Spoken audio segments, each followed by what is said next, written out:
નમસ્કાર વિદ્યાર્થી મિત્રો, શેઠ જે.એચ. સોનાવાલા હાઈસ્કૂલ મહેમદાવાદ વતી હું આપ સર્વેનું હાર્દિક સ્વાગત કરું છું.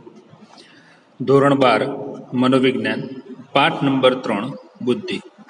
બુદ્ધિમાં આપણે બુદ્ધિ કસોટીઓ વિશે ચર્ચા કરી છે. હવે છેલ્લો મુદ્દો છે બુદ્ધિઆંકનું વિતરણ.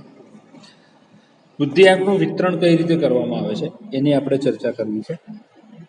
અતિ મંદથી પ્રતિભા સંપન્ન, આ બે બુદ્ધિના એક સૌથી નીચો અને એક સૌથી ઉપરનો ભાગ છે. બુદ્ધિઆંકની બાબતમાં વ્યક્તિગત તફાવતો આપણને સામાન્ય રીતે જોવા મળતા હોય છે. વસ્તીના આશરે 2% લોકોનો બુદ્ધિઆંક 130થી વધુ હોય છે. વસ્તીના 2% લોકો એવા હોય છે કે જેમનો બુદ્ધિઆંક 130થી વધુ હોય છે, અને બીજી બાજુ વસ્તીના 2% લોકો એવા હોય છે કે જેમનો બુદ્ધિઆંક 70થી ઓછો હોય છે. એટલે 70થી ઓછો બુદ્ધિઆંક વાળા પણ 2% હોય છે, અને અતિ બુદ્ધિઆંક વાળા 130 પ્રતિભા સંપન્ન બાળકો પણ 2% જોવા મળે છે. એટલે સામાન્ય વસ્તીમાં વિવિધ બુદ્ધિ કક્ષાના જે વર્ણનો અને એ ટકાવારીનું આખું કોષ્ટક આપેલું છે કે કેટલા ટકા લોકોનો બુદ્ધિઆંક કેટલા ટકા હોય છે. બુદ્ધિઆંક, વર્ણન અને ટકાવારી. 70થી નીચેનો બુદ્ધિઆંક ધરાવનાર વ્યક્તિઓની વાત કરીએ તો એને માનસિક પડકારરૂપ બાબત કહેવાય કે આવા લોકો છે એ કશું જ કોઈ કાર્ય કરી શકતા નથી. એવા લોકો 2.20% હોય છે. 70થી 79 નો બુદ્ધિઆંક ધરાવનાર સીમાવર્તીય બુદ્ધિ કહેવાય કે જે 6.7% લોકો હોય છે. 80થી 89 કે જે નિમ્ન સરેરાશ બુદ્ધિ કહેવાય એ 16.10% લોકો હોય છે. 90થી 109 જે સરેરાશ બુદ્ધિ છે એવા 50% લોકો હોય છે. એટલે આ વર્ગ સૌથી મોટો છે સામાન્ય બુદ્ધિઆંક ધરાવનાર વ્યક્તિઓનો. ત્યાર પછી છે 110થી 119 જે બુદ્ધિઆંક ધરાવે છે એ ઉચ્ચ સરેરાશ બુદ્ધિ કહેવાય, જે 16.10% છે. 120થી 130 જે ઉચ્ચ બુદ્ધિ છે એવા લોકોની સંખ્યા પણ 6.7% છે. અને 130થી વધુ બુદ્ધિ ધરાવનાર વ્યક્તિઓ કે જે પ્રતિભાશાળી બુદ્ધિ તરીકે ઓળખાય છે એવા લોકો 2.2% છે. હવે સ્થળ અને કાળના સંદર્ભની અંદર આ કોષ્ટકને દર્શાવીએ તો ટકાવારીમાં ઓછો વધતો અને થોડો ફેરફાર હોઈ શકે છે, પરિવર્તન હોય. મનોદુર્બળતા એ બૌદ્ધિક મહત્તાનું અહીંયા સૂચન કરે છે. હવે અહીંયા બીજો મુદ્દો છે કે પ્રતિભા સંપન્ન બાળકો. તો પ્રતિભા સંપન્નતાનું અહીંયા સ્વરૂપ આપણે ઓળખવું છે. તો પ્રતિભા સંપન્ન જે બાળકો છે એમને અંગ્રેજી ભાષામાં ગિફ્ટેડ જીનિયસ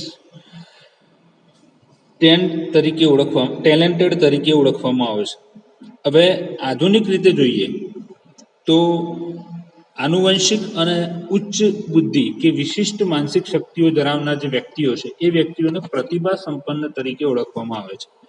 જે લોકોની બુદ્ધિ ઉચ્ચ પ્રકારની હોય છે, એમની વિશિષ્ટ પ્રકારની એમનામાં માનસિક શક્તિ હોય છે, એવા વ્યક્તિઓ. પ્રતિભા સંપન્ન બાળકની ભાષામાં અનેક મનોવૈજ્ઞાનિકોએ આપેલી છે. એટલે દરેકની વ્યાખ્યા છે એનું પ્રતિભાના જે મૂળ છે એનો આધાર તો એક જ હોય છે. એટલે પ્રતિભાયુક્ત વર્તન છે એ વર્તનમાં ભિન્નતા પણ આપણને જોવા મળી શકે છે.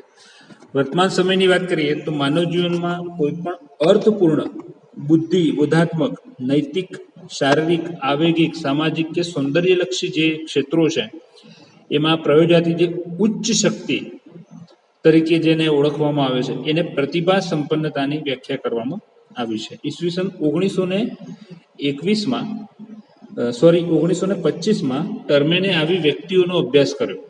ટર્મેને પ્રતિભા સંપન્ન બાળકોનો અભ્યાસ કર્યો. આ અભ્યાસમાં બુદ્ધિ કસોટી વડે વ્યક્તિની ઉચ્ચ બોધાત્મક શક્તિઓ માપવામાં આવી. હવે એમને એક બુદ્ધિ કસોટી આપી અને પ્રતિભા સંપન્ન બાળકોની ઉચ્ચ શક્તિ કેવી હોય છે એવી માપવામાં આવે છે. જોસેફ રેન્ઝુલ સૂચવે છે કે પ્રતિભા સંપન્નતા એ ઉચ્ચ બુદ્ધિ છે.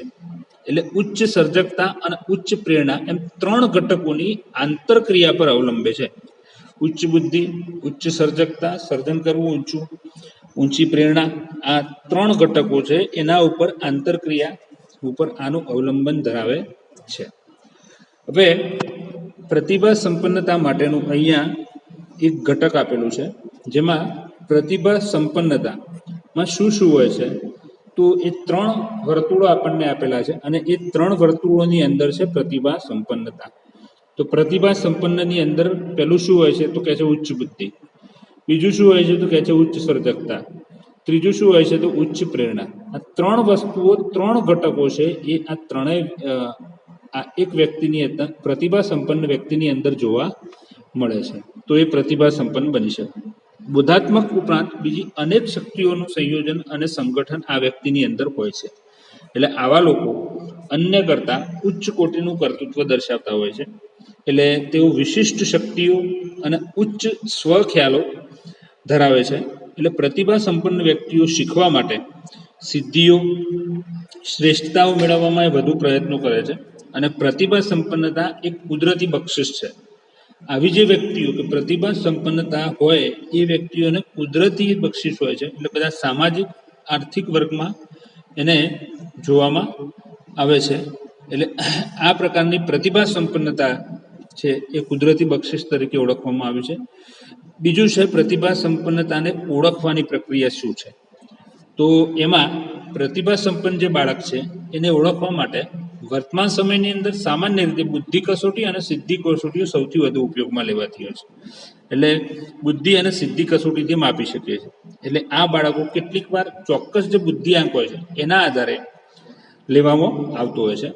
દાખલા તરીકે જે બાળકોનો બુદ્ધિઆંક 130 કરતાં વધારે હોય તે વ્યક્તિઓ પ્રતિભા સંપન્ન ગણાય. ત્યાર પછી વર્તમાન સમયમાં આ જે પ્રતિભા સંપન્ન વ્યક્તિ છે એને ઓળખવા માટેની કેટલીક માહિતી મેળવવાની પદ્ધતિઓ અહીંયા પ્રચલિત છે. એમાં પહેલું છે બુદ્ધિ કસોટીમાં વ્યક્તિએ મેળવેલા પ્રાપ્તાંકો. હવે બુદ્ધિ કસોટીની અંદર વ્યક્તિ કેટલા પ્રાપ્તાંકો મેળવે છે એ. બીજું છે વિદ્યાર્થી વિશેનો શિક્ષકનો અભિપ્રાય શું છે અને શાળાકીય નોંધ.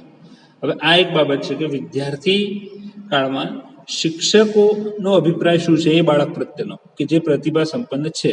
એટલે શાળાકીય નોંધમાં શું છે.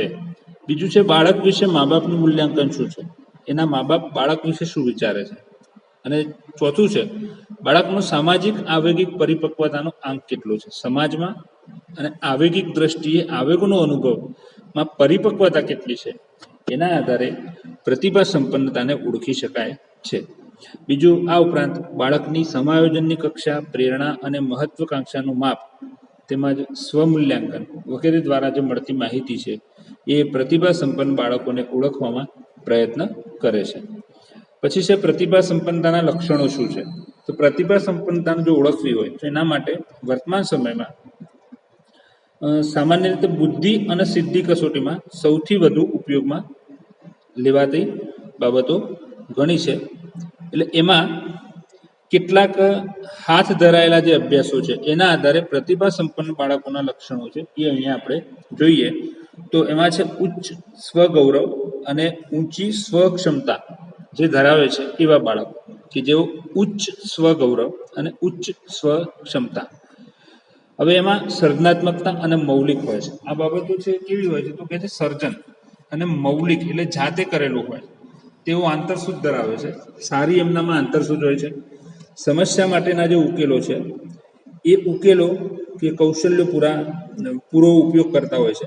ત્યાર પછી છે પરિપક્વતાનું સ્તર સામાન્ય કરતાં એમનામાં ઊંચું હોય છે.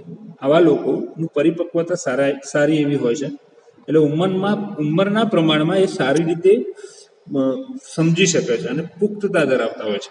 બીજું છે લેખન, સંગીત, કલા, યાંત્રિકતા, ડિઝાઇન જેવા જે એક કે વધુ ક્ષેત્રો છે, સર્જનાત્મકતા છે એમાં ધરાવતા હોય છે.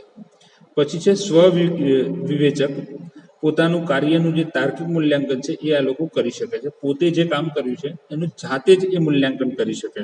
તેઓ બાહ્ય કરતાં આંતરિક પ્રેરણામાં વધારે દોરાઈને કામ કરે છે.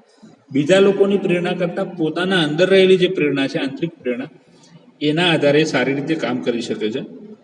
બીજું છે લેખન, સંગીત, કલા, યાંત્રિકતા, ડિઝાઇન જેવા જે એક કે વધુ જે ક્ષેત્રો છે એ ક્ષેત્રોમાં સર્જનાત્મકતા ધરાવે છે. સ્વવિવેચક હોય છે, પોતાના કાર્યોનું તાર્કિક મૂલ્યાંકન કરી શકે છે. તેઓ બાહ્ય કરતાં આંતરિક પ્રેરણાથી દોરાઈ અને કાર્ય કરતા હોય છે. તેમને પોતાની ઉચ્ચ બૌદ્ધિક શક્તિઓ વિશેનું ઊંચું માન હોય છે. આવા જે લોકો છે એમને ઉચ્ચ બૌદ્ધિક શક્તિઓ છે એમના વિશે ઊંચું માન હોય છે. તેઓ મહદઅંશે આંતરમુખ હોય છે અને તેઓ એકાંત પ્રિય પણ જોવા મળે છે. આંતરમુખ અને એકાંત પ્રિય જોવા મળતા હોય છે. ત્યાર પછી છે મનોદુર્બળતાના પ્રકારો અને લક્ષણો.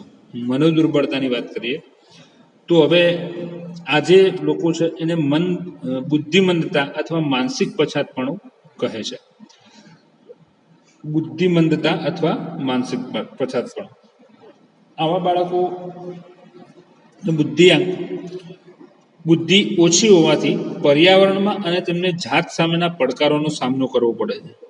એટલે અમેરિકન સાયકિયાટ્રિક એસોસિએશન APA 1968 દ્વારા એક વ્યાખ્યા અપાવી કે મંદ બુદ્ધિપણું અને મનોદુર્બળતા એ સાધારણ બૌદ્ધિક કાર્યમાં અધૂરપ છે કે જે વિકાસાત્મક તબક્કાઓમાં ઉદ્ભવે છે. એ બૌદ્ધિક કાર્યમાં અધૂરપ છે. બુદ્ધિમાં સાધારણ બુદ્ધિ છે એમાં પણ અધૂરી છે અને વિકાસાત્મક જે તબક્કાઓ છે એ તબક્કાઓ અહીંયા ઉદ્ભવી છે. એટલે અધ્યયન કે સામાજિક અનુકૂલન અને પરિપક્વતા અથવા બંનેમાં મંદતા સાથે સંબંધિત છે. બંને પરિપક્વતા અને સામાજિકતા બંનેમાં એ મંદતા જોવા મળે છે. એટલે સામાન્ય રીતે 70 જેનો ઓછો બુદ્ધિઆંક છે કે જે વ્યક્તિઓ પોતાની રોજિંદી પ્રવૃત્તિઓ પણ કરી શકતી નથી એ વ્યક્તિઓ બૌદ્ધિક રીતે મંદ ગણવામાં આવે છે. હવે 70 જેનો બુદ્ધિઆંક ઓછો છે એમાં સ્ટેપ વાઇઝ જેમ નીચે જતા જોઈએ એ રીતે બુદ્ધિઆંક ઓછો થતો જાય છે. એટલે ઓછો થાય એવા લોકો પોતાના કાર્યો છે એ પણ જાતે કરી શકતા નથી અને એ કાર્યો માટે સામાન્ય લોકો ઉપર એમને આધાર લેવો પડે છે. એટલે સામાન્ય લોકોની જેમ પ્રવૃત્તિ કરી શકતા નથી. અમેરિકન મંડળ APA મનોદુર્બળતા અંગે નિદાન અને ચોક્કસ ધોરણો પદ્ધતિઓ નક્કી કરી છે. એમાં મનોદુર્બળતાના પ્રકારો કયા છે ને તો મનોદુર્બળતાના પ્રકારોમાં પહેલું છે હળવા પ્રકારની મનોદુર્બળતા. હવે આ મનોદુર્બળતા છે એ 50 થી 69 નો બુદ્ધિઆંક હોય છે.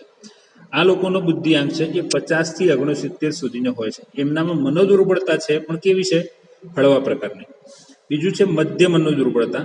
મધ્ય મનોદુર્બળતાની વાત કરીએ તો આ લોકોનો બુદ્ધિઆંક છે એ 35 થી 49 ની વચ્ચેનો હોય છે. એ મધ્ય પ્રકારની મનોદુર્બળતા છે. પછી તીવ્ર મનોદુર્બળતા કે જે 20 થી 34 નો એનો બુદ્ધિઆંક હોય છે. અને અતિ તીવ્ર મનોદુર્બળતા કે આવા વ્યક્તિઓનો બુદ્ધિઆંક 20 થી પણ ઓછો હોય છે. તો એમનામાં બુદ્ધિનું પ્રમાણ છે એ બિલકુલ ઓછું હોય છે. એટલે એ લોકોને સમાજની અંદર જીવન બહુ કઠિન થઈ જાય છે.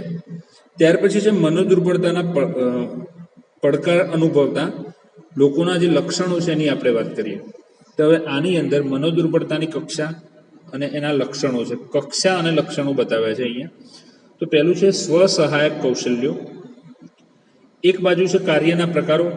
એમાં હળવી કક્ષા, મધ્યમ કક્ષા, તીવ્ર કક્ષા અને અતિ તીવ્ર કક્ષા.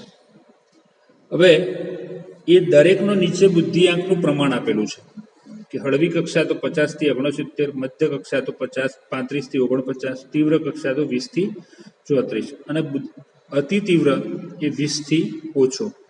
હવે પહેલું છે સ્વસહાયક કૌશલ્યો. આવા લોકો છે જાતે ખાય છે, જાતે કપડાં પહેરે છે, સ્વચ્છતા અને મળમૂત્રની જરૂરિયાતો છે એ જાતે કરી શકે છે. મધ્ય કક્ષાવાળા છે એ જાતે ખાવા પીવા અને કપડાં પહેરી શકે છે પણ એમને થોડીક તાલીમની જરૂર પડે છે અને તાલીમ મળી જાય તો પછી એ જાતે કરી શકે છે. તીવ્ર જે કક્ષા છે એમાં ઘણા ગાંઠા કૌશલ્યો ધરાવે છે અથવા કદાચ ન પણ ધરાવે. એટલે બહુ જ ઓછા કૌશલ્યો એમાં હોય છે અને જરૂરિયાતને મર્યાદિત પ્રમાણમાં એ સાંભળી શકે છે. એ સાંભળી પણ શકતા નથી, બહુ ઓછું સાંભળી શકે છે. ત્યાર પછી છે અતિ તીવ્ર. આવા કોઈ કૌશલ્યો અતિ તીવ્રતામાં જોવા મળતા નથી. પછી છે વાણી પ્રત્યાયનના કૌશલ્યો. તો પહેલામાં છે બીજાના સંદેશોને ઝીલે છે અને પોતે પણ સંદેશો છે એને મોકલી શકે છે. અન્યની વાત છે એ સમજી લે છે અને પૂરતું ભાષા જ્ઞાન એમને હોય છે. એટલે આવા લોકો છે એ લોકોની અંદર હળવી કક્ષામાં પૂરતું ભાષા જ્ઞાન એમની અંદર જોવા મળે છે. આવા લોકોમાં વિદ્યાકીય ભાષાની વાત કરીએ તો ઉત્તમ શૈક્ષણિક પર્યાવરણ જોવા મળે છે અને 3 થી 6 ધોરણ સુધીનું એ ભણી શકે છે. સામાજિક કૌશલ્યોમાં સમાયોજન સાધવાનું ઝડપી શીખે છે અને મિત્રો ધરાવે છે. વ્યવસાયિક કૌશલ્યોમાં વાત કરીએ તો નોકરી મેળવી ટકાવી શકે છે. એટલે નોકરી મળે તો એને જાળવી શકે છે અને નોકરી કરી શકે છે. પૂરી સ્પર્ધા કરી શકે છે અને આવા લોકો છે એ મુખ્યત્વે કૌશલ્યો વિનાના કાર્યો કરી શકે છે. કૌશલ્યો વિનાના એટલે જો જટિલ કૌશલ્યો શીખવાના હોય તો એ સિવાયના કાર્યો કરી શકે છે. બીજી બાજુ છે મધ્યમ કક્ષા, તો આવા લોકો છે એ સંદેશાની આપ-લે કરી શકે છે અને ભાષાનું જ્ઞાન એમનામાં ઠીક પ્રમાણમાં જોવા મળે છે. એટલે મુશ્કેલીથી એ બોલી શકે છે, પણ મુશ્કેલી પડે છે. બીજું વિદ્યાકીય કૌશલ્યમાં આવા અલ્પ હોય છે, એટલે એમનામાં વધુ 1 કે 2 ધોરણ સુધી આવા લોકો ભણી શકે છે. બીજું મિત્રો બનાવી શકે છે, તે ઘણી સામાજિક પરિસ્થિતિઓમાં મુશ્કેલી પણ અનુભવે છે. મિત્રો બનાવી શકે છે પણ ઘણી બધી સામાજિક પરિસ્થિતિમાં એ મુશ્કેલી અનુભવતા હોય છે. જો કાર્યના સ્થળે વાત કરીએ તો આશ્રય મળે તો એ કાર્ય કરી શકે છે અને એને સુસંગત પર્યવેક્ષણની જરૂર પડે છે. એટલે કાર્યનું સ્થળ છે એમાં આશ્રય મળે તો એ કાર્ય કરી શકે, એટલે કોઈની મદદની જરૂર પડે છે અને વ્યવસ્થિત રીતે સુસંગતતાનું એક કામ ઊભું થાય છે. પછી જે મર્યાદિત પ્રમાણમાં કે તીવ્ર કક્ષાવાળા લોકો છે એ મર્યાદિત પ્રમાણમાં જ બીજાની સાથે વાત સમજે છે. એટલે પોતાના કેટલાક જ વિચારો છે એ કહી શકે છે અને વાણીની અભિવ્યક્તિ નબળી હોય છે. આવા લોકો છે એ પોતાના થોડાક જ વિચારો બીજાને જણાવી શકે છે. એટલે વાણીમાં બિલકુલ અભિવ્યક્તિ છે ખૂબ નબળી હોય છે. ત્યાર પછી જે વિદ્યાકીય કૌશલ્યોની વાત કરીએ તો એ અભાવ હોય છે અને ભણી શકતા નથી. આવા લોકોનો જે બુદ્ધિઆંક 20 થી 34 છે એ લોકો તો ભણી શકતા નથી. બીજું મિત્રો બનાવી શકતા નથી અને સામાજિક આંતરક્રિયાઓ પણ કરી શકતા નથી. આવા લોકોની સામાજિક આંતરક્રિયાઓ બહુ જ ઓછી હોય છે, કરી શકતા જ નથી. વ્યવસાયિકની વાત કરીએ તો સામાન્ય રીતે નોકરી કરી શકતા નથી, એટલે મોટાભાગે એમની સતત સંભાળ રાખવી પડે છે. આવા લોકોનો સંભાળ રાખવાની હોય છે, એટલે નોકરી વગેરે કશું કરી શકતા નથી. ત્યાર પછી છે અતિ તીવ્રતા, કે હું જેવા હુંકારા કરે છે, અહીંયા ખાલી હુંકારા જ કરે છે. 20 થી ઓછો બુદ્ધિઆંક હોય એ લોકો. વિદ્યા કૌશલ્ય શક્ય નથી, સામાજિક કૌશલ્ય પણ શક્ય નથી અને વ્યવસાયિક કૌશલ્ય પણ શક્ય નથી. આ છે મનોદુર્બળતાના લક્ષણો. ત્યાર પછી છે બુદ્ધિની મંદતા, અને એના ઉપર જણાવેલા જે બૌદ્ધિક આંક છે કે જે વિસ્તારો છે એ આપ્યા છે, કે જેની અંદર એ જડ રીતે આપણે એને સમજવા નથી અને સમજી શકતા નથી. એટલે હળવી, મધ્યમ કે તીવ્ર એ નક્કી કરવામાં આપણને મુદ્દો છે એ વધારે મહત્વનો છે. આ સમજવા માટેની વસ્તુ છે. આ કોષ્ટક છે એને જડ રીતે આપણે એવું કહી ના શકીએ કે સમજાવી શકતા નથી. એટલે આ તો આપણે તીવ્રતા કેવી હોય છે મનોદુર્બળતાની એ સમજ્યા છે. મંદતા, હળવી, મધ્યમ, તીવ્ર એ રીતે વ્યક્તિ રોજબરોજના જીવનના જે કાર્યો છે એ કેવું કરી શકે છે. કક્ષા વિશેનો આખરી નિર્ણય બુદ્ધિઆંક કરતા જીવનના કાર્યો કરવાના જે કૌશલ્યો છે એના ઉપર વધારે આધાર રાખે છે. તો વિદ્યાર્થી મિત્રો, આપણો પાઠ નંબર 3 બુદ્ધિઆંક એ અહીંયા પૂરો થાય છે. આ પાઠ પરીક્ષાની દ્રષ્ટિએ ખૂબ જ અગત્યનો છે અને આની અંદરથી 3 માર્કનો પ્રશ્ન 3 અને 5 માર્કનો પણ એક પ્રશ્ન પૂછાય છે. તો એ રીતે આપણે તૈયારી કરીશું. ત્યાર પછી આવતી વખતે આપણે પાઠ નંબર 4 મનોવલણો અને પૂર્વગ્રહ વિશેની ચર્ચા કરીશું. તો નમસ્કાર.